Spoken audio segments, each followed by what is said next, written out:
In this video, we're going to be looking at scientific notation, which is also known as standard form.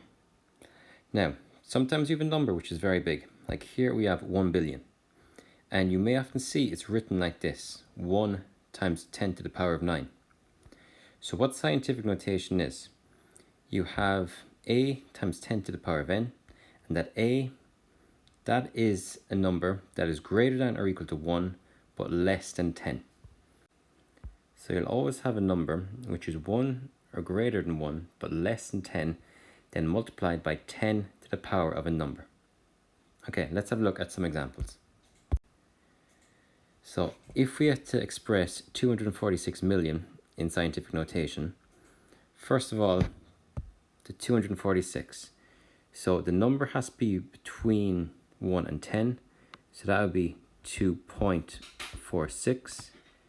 Now times 10, so if the decimal is going here, let's count. So 1, 2, 3, 4, 5, 6, 7, 8. So it's going to be times 10 to the power of 8.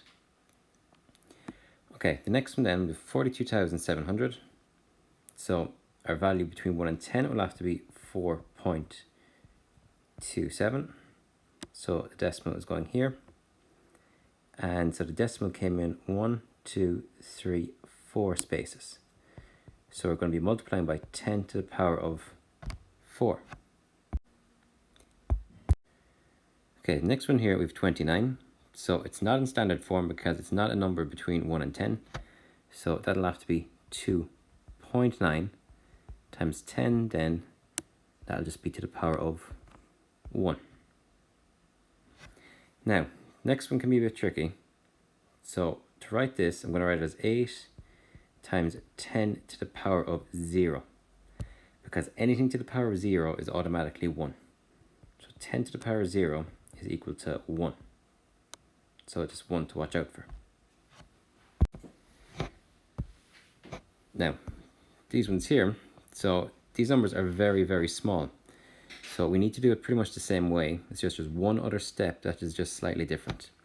So our number here is going to be 3.6. Now times 10. So our decimal now is going to go in 1, 2, 3, 4, 5, 6, 7 spaces. But now it'll be to the power of minus 7. So if your number is very, very small, you'll have a negative power. Like the next one, so we could see our number will be 2.52. So our decimal has to be here. And so then our decimal is going to be going in 1, 2, 3, 4, 5, 6, 7, 8, 9 spaces. So it's going to be 2.52 times 10 to the power of minus 9. And that's it. So let's say then you have to express the value which is already in scientific notation as decimal numbers. So with the first one here, we're going to be adding on zeros. So we have 1.4.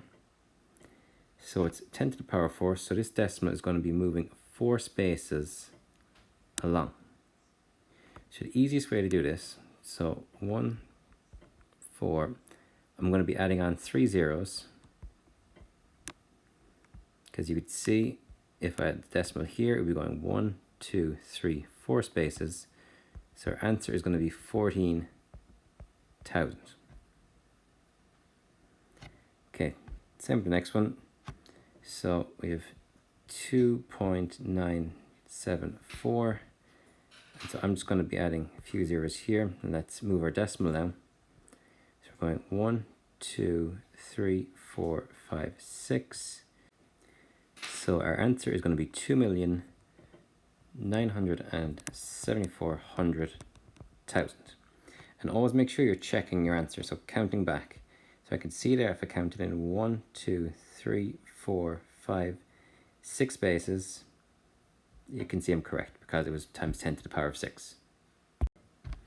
Okay, so the same works for negative numbers, except now the decimal is going to be going this way. So I'm going to put zeros in front of my number.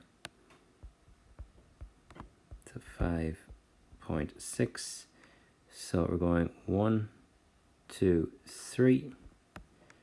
So my answer is going to be 0.0056. So again, let's just count back to check. So 1, 2, 3. Yep, we're correct. Okay, one more. So again, the zeros are going in front now of our number. So 0.91. So we're going 1, 2, 3, 4, 5. So my answer is going to be 0.0000391. Let's just check by counting. So 1, 2, 3, 4, 5. Yep, and that's it.